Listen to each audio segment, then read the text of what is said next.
Ladies and gentlemen, boys and girls, thank you for joining me for another episode of the Alpha Podcast, a show where we talk about the latest, hottest topics in the world of pop culture and sports. I am your host, Jayden, and I am excited to bring you guys another episode of the show. Today, we got a mixture of topics. I know I stated in the last couple of podcasts that I was going to keep them individual, but the dominoes have failed for this episode of the show. We're going to have to mix things up. Excuse me if I look a little tired, if I sound a little tired. I had a recent trip to Los Angeles. I am on the East Coast of North Carolina, so this was my first time going from the East Coast to the West Coast. Little jet lagged, and so I might look a little flustered, but I am going to do my best. Because, hey, I am the life of the party, and I am the entertainment here, and I want to make sure to keep you guys entertained. But before we get straight into the episode, I want you guys to follow the podcast on Spotify and Apple Podcasts, and to subscribe to my YouTube channel. Hit the notification bell to get notified when all of my videos go live. And more importantly, join the fun on the show. And now, let's get straight to it. A team that was considered not supposed to get where they were. A team that has been the laughingstock of the league for decades.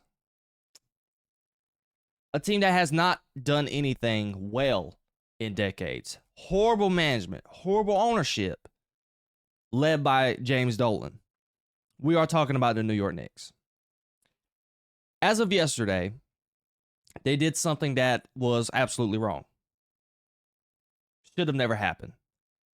They fired their head coach, Tom Thibodeau, relieving him of his duties after he signed a 3-year extension just a couple of months ago. I saw a lot of people flirting with this idea once the Knicks lost the series. And I looked and said that they had to be crazy.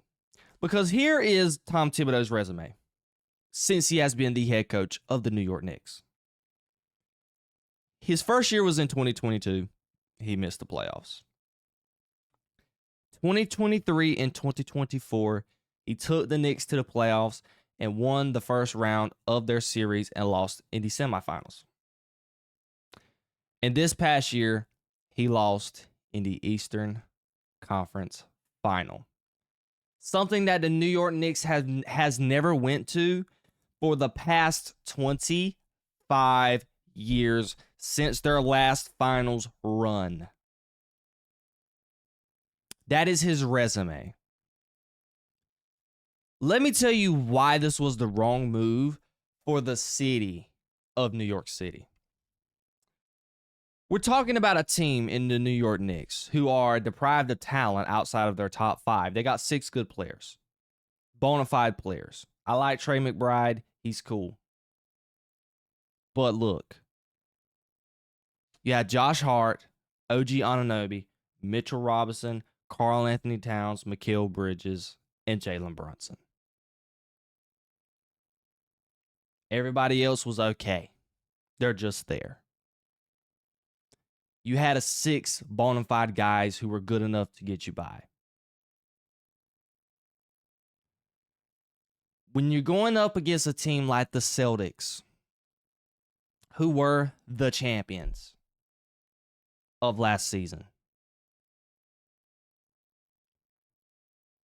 you go in there in Boston, you win 2 games on the road. You come back to the Garden, you drop 1 out of 1. You won 1, you lost 1. You ended up closing the series out in 6. A lot of people said it was a fluke because Porzingis was not healthy. Jason Tatum suffered a season-ending injury in Game 5 or 4. No, it was Game 4. I get that. But the Knicks did something that a lot of people did not expect them to do. They beat the Boston Celtics. Do y'all guys know that the Knicks were not even close to being favored in that game? And on top of that, they went into a series against the Pacers, where if certain possessions would have went their way, they would have found themselves in the NBA Finals against the Oklahoma City Thunder. Halliburton hit some lucky shots. Nesmith turned into prime Michael Jordan in the fourth quarter of game 1, hitting all these threes. If it wasn't for that, this team could have probably been in the NBA Finals. I had the Knicks going to the NBA Finals. And what this man did for the city of New York, that he gave him a chance, gave them life. I've never seen the streets of New York like it has been during this whole playoff run. But what do the Knicks front office decide to do? They decide to hand Tom Thibodeau his walking papers. Does Tom Thibodeau have his faults? Yes. He isn't revolutionary on offense.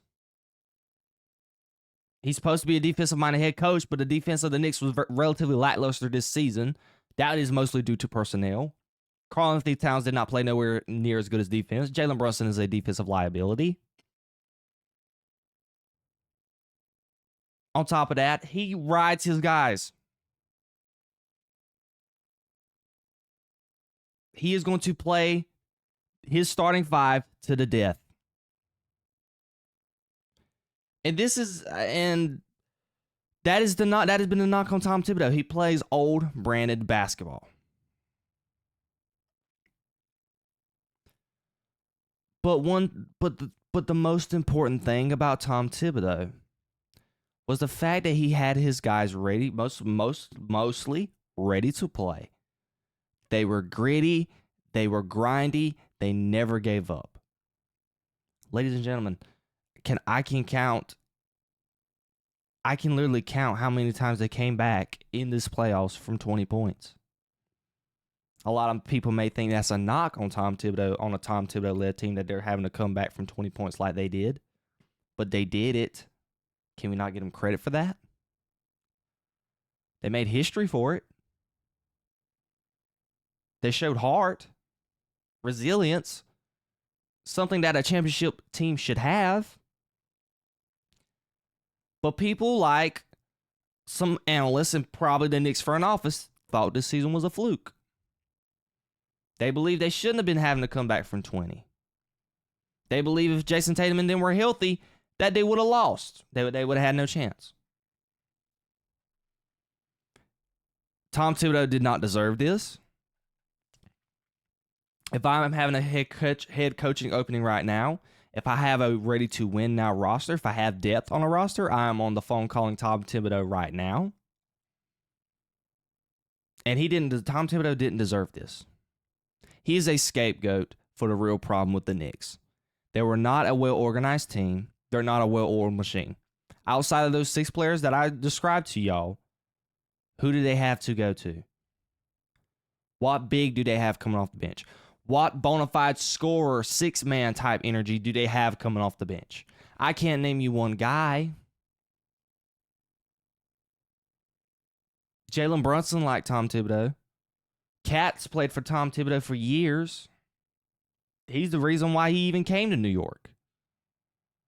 And I've seen a lot of people say that it was a player's decision, and players like Mikal Bridges didn't really like Tom Thibodeau, and it had to do with them playing him a whole lot of minutes. I can see that. But still, Tom Thibodeau didn't deserve this. Now, if you're the Knicks, what is available? I saw somebody throw around the name Ime Udoka. First of all, that is not going to happen because the Houston Rockets reignited their franchise since James Harden left. With them young cats and Şengün, Jalen Green, even though I do think they might trade away Jalen Green to go get a star. But Houston is not letting Ime Udoka leave the building. Michael Malone's available. He just won a championship 2 years ago. That is possibly their best option. I know they're bringing up some cat. He was an assistant coach who used to work under Tom Thibodeau that they're looking to hire him. But outside of that, what are your options? the Grizzlies head coach, who they just fired surprisingly. Those are your two bona fide options: is Michael Malone and the Grizzlies ex head coach. Ime Udoka is not an option. It's never going to happen. They're not letting him walk out of the building. So the Knicks have to look at themselves in the mirror and say this was a stupid move. It should have never happened. He changed the culture of the Knicks. He gave this fan base hope. He done something for that franchise that they have not done in years, in 25 years, a very long time. Gave them a chance to go to the NBA Finals. And he had to conquer the bad ownership and the bad personnel directors of the New York Knicks. James Dolan, horrific owner. Well recognized throughout the league for being that. Worldwide West, Leon Rose. Giving up 6 first-round picks for a guy who's never been an all-star, and Mikal Bridges. When you could have used those number of picks to get somebody like Giannis Antetokounmpo, who is currently available this offseason, who could be that missing piece offensively that you need. Because the way you play basketball right now, riding Jalen Brunson the way you do, with no offensive efficiency, is not going to work. This is the Knicks ownership's fault. It is why the organization continues to be a laughingstock the way it is, and nothing else will change. I feel sorry for Tom Thibodeau. I feel sorry for the Knicks fan base.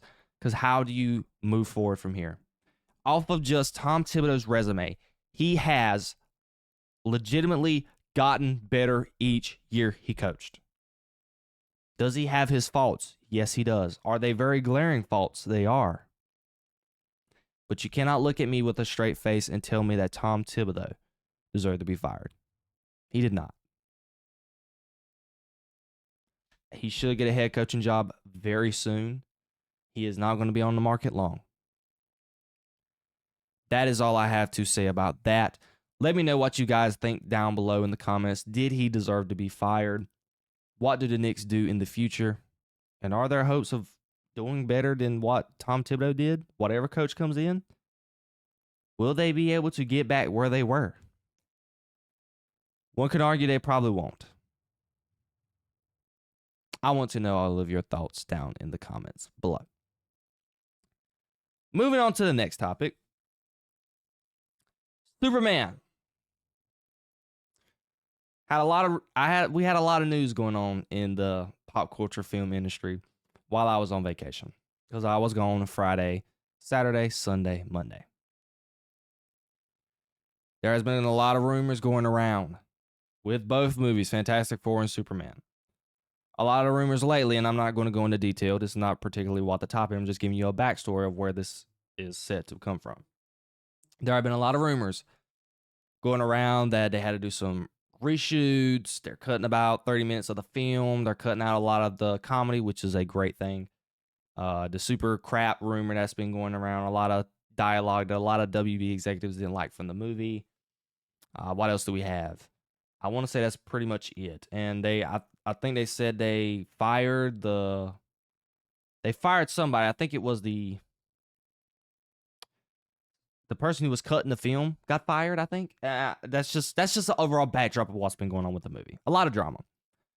But there was something that came out Friday that stated this coming up Friday, meaning in 2 days as I'm filming this, James Gunn is set to deliver a final and locked cut of Superman. This is 5 weeks before its release date, and it is said to be a sign that the studio is satisfied with the final film. On top of that, we got some early projections of what Superman is looking for in the box office opening day. It is tracking to earn $154 to $175 million in its opening weekend. It is set to most likely be the highest of 2025 and the biggest a Superman film has ever made. Let's first get and talk about the opening projections. That's a whole lot than what I thought they were going to get. Okay, I had this film possibly getting into the 100 million range because Captain America: Brave New World got 88 million. Thunderbolts got 70-some million. So given Superman, bigger IP, I think it could probably get 20 more million than what both of those films did. I'm shocked to see that it is that high. Number one, because of the discourse right now that is going on with this movie, the public image that DC has from the stench that is the DCEU, the Snyder fans, this film's got a whole lot riding up against it. And the marketing has been relatively lackluster for the most part. Outside of the last couple of weeks when they released a trailer, and we're seeing more advertisements and things of that nature. But for the most part, 60% of the marketing has been horrible. So is this projection doable? If they think that it is, and we're talking about Warner Brothers here, okay? They know what they're doing. If they think this is the projections, it could fall short of that. Obviously, it's not going to make more than 175 million opening day. That's not even. I don't think 170, 160 is realistic. Realistically, if they're thinking this is what their target range is, I really do think 130 million. They should be excited. They should be ecstatic. And I think they said this budget was $220 million. I didn't specifically look it up, but if I remember off the top of my head, that is the exact number. They are going to need this film to make that opening day. To make a profit, this film more than likely has to make $600 million. This film has to do well, very well. Because the future of the DCU is riding on this film. A sequel to Superman is riding on this. Because there's already projects planned as we speak. Supergirl's already done filming. Green Lantern TV show's filming right now. Peacemaker is done. They're talking about Clayface. And there's a lot of stuff that James Gunn says that is in place right now that we could possibly see at Comic-Con. So this film has a lot riding on it. But let's move on to the next aspect of the story. While we're talking about that Superman is locked in by this Friday, 5 weeks early, and it's a look that the studio is satisfied. Again, with the rumors, there was a lot of rumors saying some people loved it in the screen testing and some people hated it. Some people liked the humor, some people didn't. Me personally, I could tell from the Peacemaker trailer for season 2 that they had. I saw the humor that Guy Gardner and Hawkgirl was having with Maxwell Lord and Peacemaker. I wasn't a fan of that, and I could see James Gunn implementing that into Superman. I think Superman can be funny, but James Gunn's humor can get a little excessive at times. And I think Superman deserves a more serious tone than what James Gunn is used to writing. Specifically what he's done with the Guardians of the Galaxy, even though I think Guardians of the Galaxy Part 1 was something that probably could have worked with a Superman, just a little toned down just a little bit. But definitely in Peacemaker, in his Suicide Squad movie that he made, way too much comedy for a Superman film. So I think James Gunn used the test screening, got feedback, online backlash, especially for the super crap. It's the S word. I'm saying crap because we know this is a family-friendly channel.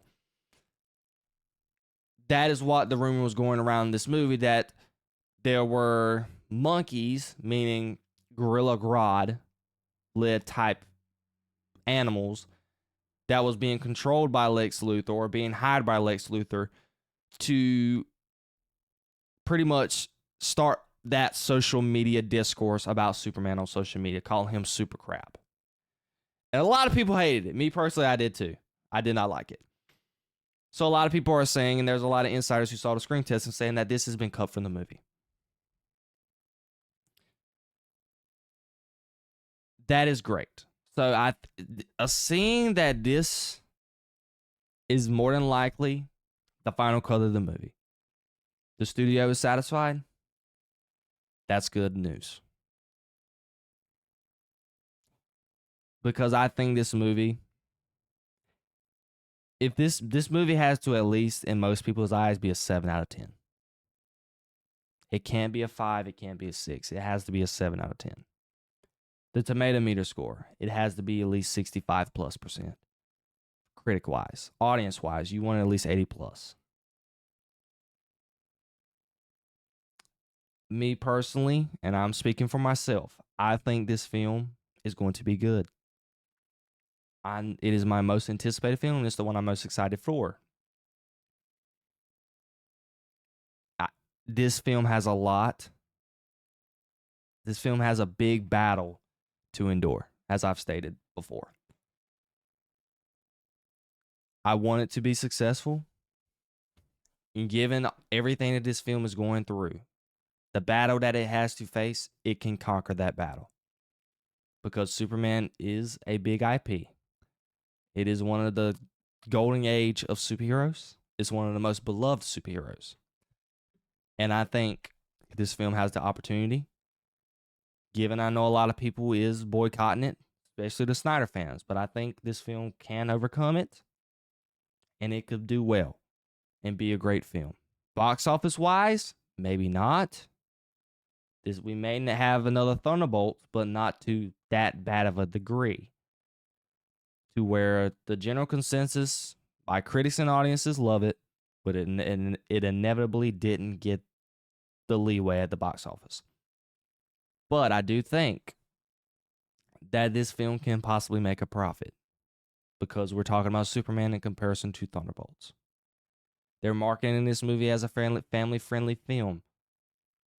So the little kids, the 7 to 8-year-olds, whose parents are comfortable taking them to a PG-13 film, they're going to take their kid to go see Superman. DC fans are going to go see this film. Superman fans are going to go see this film. People who are skeptical, people who probably think they already are not going to like it, are going to go watch this film just to even review it. So it has potential to make money, and I think it will. Well, let's go ahead and move on from that. What do you think about the projections for Superman, about the cut being done by this coming up Friday, and that the studio is a sign that the studio is satisfied? Is this a positive thing for Superman that it is done this early? Do you think that they are going to get the projections that they wanted? What do you think their projections will be? I want to know all of your comments down below, and let me know what you guys think. Moving on to another story in the world of pop culture. We all know that the gaming industry is in a rough spot. It's in the roughest spot it has probably ever been in a long time, if ever. Very much, specifically in the superhero genre. Wonder Woman recently just got canceled by Monolith Games. And there were a couple games lined up by Marvel. The 1917 games starring Black Panther and Captain America, it got delayed. There is an Iron Man game in development, and this game right here that we are going to talk about right now, the Black Panther video game, was canceled by Marvel. Here are some things that was set to be in this game. A couple of notes here. T'Challa, Killmonger, and Shuri were all fighting for the mantle of Black Panther, and they were all playable characters. The Skrulls were the main villains of the game, and they were going to be invading Wakanda. There was going to be a new system built, and it was being called Nemesis. And that was pretty much all that I saw from the tweets. Look, I don't really have a lot to say about this. I just really wanted to talk about it because it's an overall theme in the gaming industry. The idea that Shuri Killmonger was a playable character in a Black Panther game was absolutely stupid, in my opinion. Like, why? I'm playing a Black Panther game to play as Black Panther. This is another problem that Spider-Man had, that we played a Spider-Man game, but we were forced to play Mary Jane in the story mission. Okay, I'm not playing a Black Panther game to play with Shuri and Killmonger and fighting for the mantle of the Black Panther. Whoever wrote that was one of the dumbest ideas they could possibly come up with. It makes no sense. That's just the first part. The Skrulls being the main villain, I digged it. Sounds very cool. And as far as the new system goes, there's not much that I can say about that because it's like Unreal Engine 5. I don't know. That's far above my pay grade. But if this Black Panther game is being canceled, God bless the Iron Man game that's being made. I don't know if that will ever see the light of day. The Black Panther and Captain America game from the 1917 game, God bless it too. We all know what's been going on with Insomniac's Wolverine. Hopefully that can be made. I'm looking forward to that one. But let's just get back to Black Panther. It's just the way the gaming industry is at right now. The gaming industry is in a bad spot. A lot of people's getting laid off. A lot of people have been losing their jobs. This game here endured something that is going to be happening to a lot of video games in the future. For a lot of superhero games. Wonder Woman got canceled. Studios are not making good decisions when it comes to making video games. They're not doing what people want. Now, granted, Black Panther was a great idea. I had a lot of fun. I've had a lot of fun playing Black Panther Marvel Rivals. I had a lot of fun playing him in the Avengers game that a lot of people hated. And I was one of those people. But this game, Marvel games have an uphill climb. This game had an uphill climb because it was bad. It was bad ideas. Just the overall thinking that Black Panther, T'Challa had to fight for his mantle against Killmonger and Shuri was absolutely stupid. That made no sense. A lot of developers are getting laid off. A lot of these games cost a lot of money, and these studios are not making back the money that they are paying for these video games to be made. And that has resulted in a lot of layoffs in the gaming industry.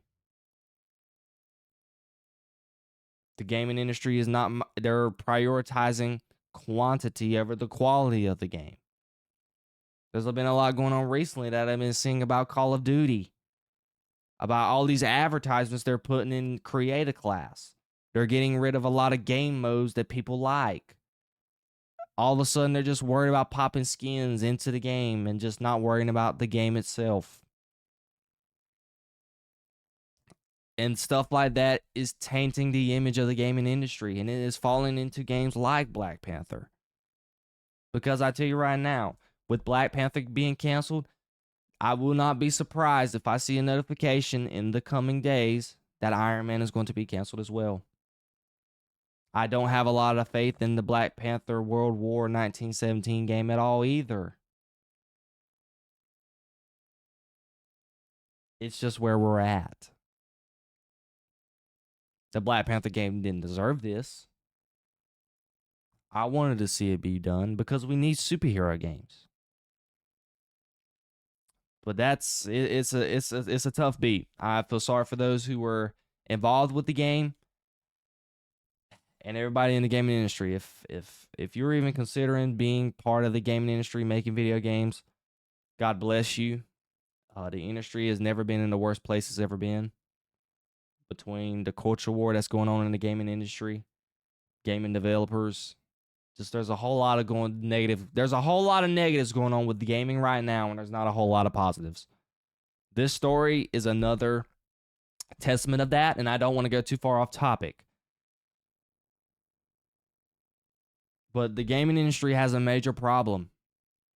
A huge problem. And this game wasn't able to combat that. Let me know what you guys think down below. Do you think the Black Panther game should have been canceled? What do you think of the details? I personally did not like the idea that T'Challa was fighting for the mantle against his sister and Killmonger. I understand with Killmonger because maybe they were going the same route as the first Black Panther movie did, but again, sure, that makes absolutely no sense. I like the idea that the Skrulls were the villains. That was cool. But again, I want to know all of your thoughts down below in the comments. Next story. Let's get back into some sports stuff. Stefon Diggs. Okay, this is something I have been wanting to talk about. This man right here has been in the media a lot lately. there was a video that was going around of Stefon Diggs on a yacht with a bunch of women. And something I did leave out as well that is more important, he has been seen and reportedly is dating the female rap star Cardi B. And in the offseason on Memorial Day, when he was technically, reportedly, I know this has been a lot of splits. Some people say it was voluntary. Some people were saying it was voluntary. Well, it was voluntary and involuntary. We don't know the scoop. Okay, I'm getting mixed reviews. I did some research. I'm not for sure, but what I'm seeing the most is said it was voluntary OTAs. Instead of being a voluntary OTAs, he was on a yacht with a bunch of women, including Cardi B. And there was a pink substance that was that it was seen that Stefon Diggs was holding in the video. That to this day that I've seen so far, we still don't know what it was. I think it must have not been anything serious because we haven't seen anything of it since Memorial Day. But I'm gonna read you just a statement that the Patriots made. The Patriots were aware of the video where Stefon Diggs did flash a pink substance while surrounded by 3 women on a boat. This has come from Mike Vrabel. Mike Vrabel confirmed that he has been in communication with Diggs, who was not present for last Wednesday's voluntary OTAs. Keyword voluntary. There was also a rumor going around this weekend while I was gone that some speculated that Stefon Diggs was possibly going to get cut by the Patriots. And as of Monday, the Patriots downplayed that rumor. Stefon Diggs was present at OTAs and he was practicing with the team. And even after the discourse going on with the video coming out, he was seen practicing by himself as soon as all this was going around, getting ready for the season, revamping himself, and coming off a torn ACL. This story is just an epitome for all future athletes. Guys, look, we're in the age of social media. If you have any type of reputation like Stefon Diggs has, any type of public image like he has, any type of status that Stefon Diggs has, make smart decisions. Pay attention to who you're around, who you're with. Okay? Because I know Stefon Diggs. He's a smart man. Him and his brother. I love Trayvon. He plays for my Dallas Cowboys. They're smart kids. They know better. He's been in this league for many years to know better. You got to pay attention to your surroundings. I think Stefon Diggs was more than likely got carried away with himself because it's not a good look to not be a voluntary OTAs and you're in a video, you've seen a video on a yacht with women, twerking going on and all, a lot of ratchet activity, and you're not with your team, getting ready for the season, given you're on a brand new team, rookie quarterback going into his second year in Drake May, new head coach, new regime, a young wide receiver core that you could possibly mentor in OTAs. All of these are aspects of this that makes everything in this story wrong on Stefon Diggs' point of view. You can make the argument as well. Stefon Diggs has earned the right to be on a yacht on Memorial Day and not be at voluntary OTAs. I get it. He's a veteran. He's stamped himself in this league. He's somewhat of an edge type of could make the Hall of Fame one day. He's on edge of making the Hall of Fame one day. He left the Vikings after the Vikings pretty much didn't believe in him and thought Adam Thielen was better than him. He shut those rumors down. He went to the Bills and was an all-pro, pro bowler almost every year he was there. Went to the Houston Texans just this past year and was pretty much started to ball for the most part until he tore his ACL against the Colts early on into the season. And then they didn't want to bring you back, and then you go to a new team, you get yourself $69 million, and you go to a big franchise in the New England Patriots. And one thing about the Patriots, you got to embrace the Patriot way. This right here is far from the Patriot way. The Patriot way is to stay off social media. It's all about football. It's about team. And it's about building a culture and building and paving a way to a Super Bowl. Stefon Diggs, I love you and I don't want to kill you that much, but this is not that, okay? Maybe if you were on the New York Giants or the Dallas Cowboys or any other franchise, this probably wouldn't be as big of a story, but you're on the New England Patriots, buddy. This organization is class personified. That what you were doing was not class personified. A lot of this too has to do with the fact that you are dating Cardi B, who is, that's another side of it. She's more attention on you as well because you're dating a very, very popular rap artist, a very popular figure to men specifically. And she's been going on with a lot of drama with Offset as well. So having her along with you for this ride with your public image is not a good idea. To be able to combat that, Stefon Diggs, okay, let's make some smarter decisions. Let's not be seen in a lot of public places during the season, on the weekends, leading up to the season and leading up to training camp. We can all give Stefon Diggs a pass right now. It's just OTAs. Although one can say, and I am one of those people when I'm on this side of the argument, that he should be with his team because he's on a new team. He's on a relatively great team with some, well, I won't say a great team. He's on a team that possibly has a great upside and a great outlook for the next couple years because you got a young quarterback. You got a great head coach. And that young quarterback has some talent that was flashed here and there last season. So I thought it would be important for you to be there along with trying to be a mentor to that young wide receiver core and trying to be a captain, a veteran, and a leader. That's one aspect of it, that of the argument that I am a part of. And then the other one is that he's earned the right to be on a yacht on Memorial Day weekend and not be at OTAs because he is a veteran. And he knows when he's a baller and he turns the switch on at the right time when it's time to play some football. But still, going forward, Stefon Diggs, to stay out of the media and not force Mike Vrabel and Robert Kraft to have to answer about questions pertaining to your actions off the field and possibly with your future girlfriend if she does something crazy in the media and that's going to fall on you because you might be involved in it. How about let's put ourselves in a good situation like Mike Vrabel said, make good decisions on and off the field. Okay, I don't know what was in the pink substance, so it must have not been bad. So good job. I know you were as smart as you were, Stefon. Okay. Let's just make smart decisions off the field. Let's not be at parties. Let's not have a lot of girls, wanting to have sexual intercourse with you from the video, because them 3 girls, let's just be honest, they look like they were wanting some. Okay, I heard the dialogue. I've seen the video multiple times.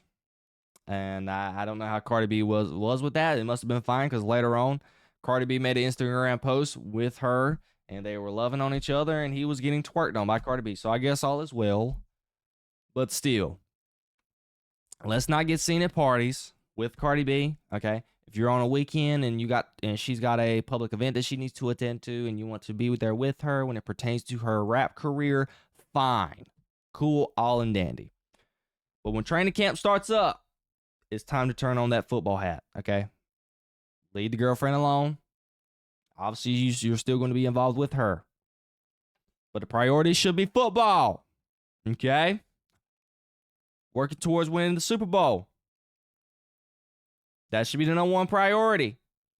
You are a grown man. If you want to go out on a party on the weekend, after the ball game, after a Sunday, after a W, fine. Players do it all the time. You are a grown adult and you are able to do what you want to do. But at the same time, team over I. Okay? Screw what Kobe said. God rest his soul. There is an M-E in team. But guess what? Football is more about team than what basketball is. Okay? That is my advice to Stefon Diggs. That is my advice on the situation. Let's make some smart decisions off the field, so that the organization, the world-class organization like the New England Patriots, does not have to answer for foolishness like this.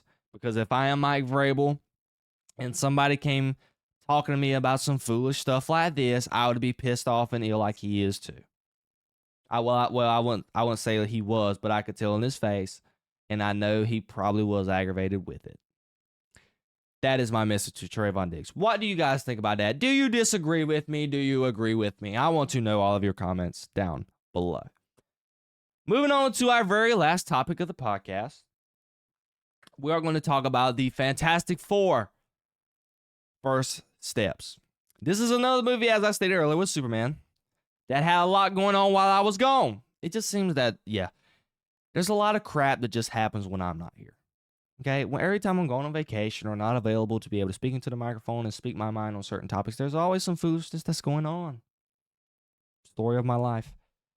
But there was a lot going on. So there was a surprise public or private. I cannot remember if it was private or public. Just anyways, there was a test screening. This is something that Marvel does not usually do. And it took place in California. And it got him a lot of mixed reviews. And there was a lot of stuff going on. Specifically, there was this story going around that a guy in the test screening screamed mid in front of the test screening, and Kevin Feige and whatever the other guy's name is, they started and got upset, and they were furious and mad, whatever. That, right now, as we speak, seems to be debunked. There was the person who was involved with this had to clear some things up, stating that the person that was sitting beside him was like not satisfied with the film and ultimately said that the film was mid. He didn't blurt this out. This was something that was said in a small private conversation type thing between him and the source. From my interpretation, I'm just paraphrasing that part. That seems to be the general consensus of what really happened. There was no person that shouted mid in front of the test screening. That was with Kevin Feige and the Marvel people there to hear that. That was not what would happen. Although, we got some things that did happen, though. A lot of people that were there did think that the film was mid, including that source. But there was a lot of excellence. So I guess there was a scorecard going around, and word was that there was a lot of excellence on those scorecards. And here was the general consensus that the villain was great. Galactus was great. And more importantly, the Fantastic Four, who is the main force of the film, who a lot of people are going there to see, lacked development. The Thing was underutilized. They didn't like Reed Richards. And overall, the team chemistry and the family aspect just lacked development, lacked chemistry. So that's where we are at with everything. And as we speak, and as I'm making this podcast, the tickets for the Fantastic Four went on sale today. And it seems that they are making movie websites such as AMC and others crash with a lot of fans buying tickets. I know for me, and I can speak for myself, my local AMC, they have a lot of availability as we speak, and my AMC is not crashing. So maybe this might be for bigger cities, maybe. But let's just get down to the nitty gritty, okay? I can speak about me. I have a lot of skepticism going into this Fantastic Four movie. Because for me personally, from my personal opinion, I have spotted a lot of negatives more than positives. I don't like the gender politics that's being explored in this film. Don't like the female Silver Surfer. I don't like Pedro Pascal as Reed Richards. I don't like the guy who's playing Johnny. I don't like the hairstyle they got for Johnny.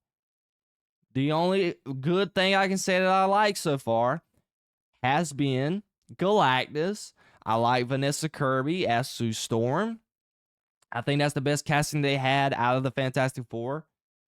And for the most part, I like Ben Grimm's The Thing, even though I wish he was more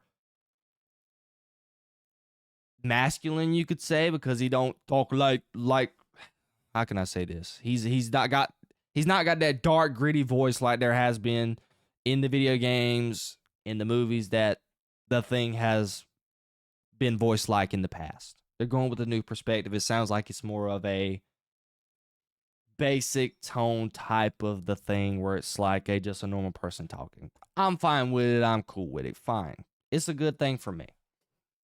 But mostly the negatives outweigh the positives. Okay. And this test screening, it's not changing my opinion of the film. Okay. I'm a Fantastic Four fan. I'm going to go see the film. Am I skeptical going into it? Absolutely. But guess what? It's Marvel. They're going to get my money because I am an MCU fan. I am a film critic. Okay. I'm trying to be part of the media industry. It's my job to go see this film and give my piece. Okay. So I'm going to be there opening weekend. I'm probably not going to get my tickets now, but I'm going to be there in some way, form, or aspect opening weekend on July 25th. Okay. And this whole vibe that some things excellent, some thinks it's mid. Look, okay, you can't satisfy everybody. When you're going into a film, even the best films, okay? A lot of people think The Dark Knight isn't that good of a film in comparison to other films. A lot of people think it's the best film of all time. And I'm one of those people. I do think The Dark Knight is one of the best films of all time. But look, you're going to have mixed opinion. Not everybody's going to agree. It's rare that a lot of films get the general consensus that it is a fantastic film.